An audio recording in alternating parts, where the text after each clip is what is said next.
kata application. I'm going to go over this technique in this video today, nukite. We find this in different katas, in Shokan, and also in many different styles. There'll be this kind of motion, pressing down and pushing forwards with the fingers. I'm going to give you 3 different options, 3 different applications that I like to use when I'm teaching the kata. As always, these are just my ideas. I always get comments, people saying this is not the original version and this is not that, this and that, but these are my ideas. If it works, then it works, and I'm happy with that.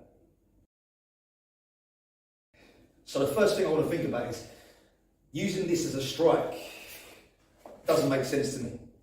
If I'm going to go that distance with my hand, I might as well close the fist up and send it in as a punch. It takes a hell of a lot of conditioning to get the fingers into a position where you can actually strike somebody with straight fingers. So I'm going to use it slightly differently. He's going to have his arm up here. I'll do a very basic version first, okay? So we've got this action, the pressing down. First thing I'm going to do is clear his guard, okay? So I'm going to move his arm out of the way, this way. Now I'm going to come through the back of his leg and take a look across the chest into a takedown, okay? So the hand pressing down is clearing their guard. I'm coming through, taking them over that front leg. So one more time. A very basic version again. So from here, pressing down, I'll take my stance long into the stance and press for that takedown. So that's the first version. Now we make it a little more realistic, because obviously that's very close to the kata, and we're going to be a little bit more close range now. So hands are up here. I'm going to slip that hand across again, this way. I'm going to come through and go for the takedown this way. Okay, so a little bit of a different angle, maybe we come from here. So I'm here, this way, hands are up, we're exchanging maybe. I'm taking his arm across this way, coming through, taking that around the head, across the chest and down.